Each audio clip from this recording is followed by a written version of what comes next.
Une belle émission de divertissement, avec des chansons, des artistes, des textes, et qu'il y ait du sang et du contenu, voilà ce qu'annonce Michel Fil, directeur culture et spectacle vivant de France Télévisions, au sujet de l'émission Fête de la Liberté.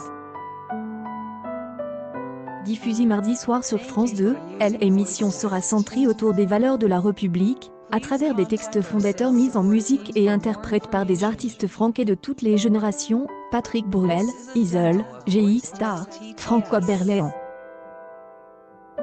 Présente par Daphne Burki, ce concept reprend l'idée initiale de Sébastien Boudria, professeur de musique, et présent à la soirée, qui avait mis en musique 19 textes emblématiques de la République française dont l'album Jour de gloire, sorti en 2020.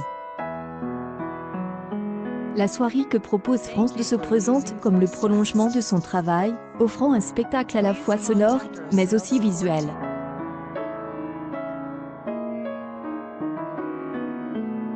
Chacune des interprétations et chacun des textes va faire l'objet d'un tableau artistique complet, avec la présence de musiciens, danseurs, et chapitres airs des enfants, annonce Laetitia Lamique, membre de la société de production Coyote.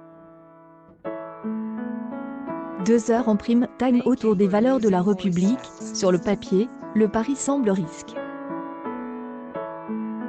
Néanmoins, la chaîne veut croire à un engouement, on est à la veille d'une élection présidentielle, un marqueur trop puissant de la vie démocratique. On se disait que le service public était au rendez-vous en réaffirmant ce qui est fantasmatiquement le socle commun de tout le monde, à savoir les valeurs de la République. Michel Fil rassure également les téléspectateurs, et indique ne pas vouloir leur faire une leçon des instructions civiques, mais plutôt un divertissement, dont les mots, il espère, résonneront. Les sites, tolérance, droits des femmes, liberté nombreuses sont les valeurs que France 2 souhaite mettre à l'honneur pendant cette soirée.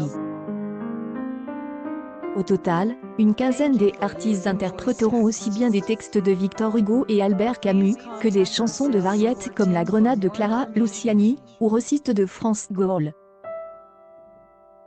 Des personnalités publiques seront donc présentes, mais pas que. On avait également envie de donner la parole aux citoyens, infirmières, professeurs, étudiants et même enfants, qui viendront parler de leur combat quotidien. Du beau monde pour cette soirée animée par Daphne Burki, qui prendra le temps de recontextualiser chacun des textes. Un choix pas évident, mais pleinement assumé par la chaîne. On s'est dit que c'était extrêmement important que la salle continue de vivre. Simple fait d'y tourner l'émission, ça a un sens énorme, à la fois civique et culturel, déclare Michel Field. Bien que le lieu de tournage est émotionnellement trop fort, ou complique pour certains artistes qui ont de fait refusé d'y participer, l'émission se veut avant tout être une fête, à laquelle la chaîne espère attirer le plus grand nombre.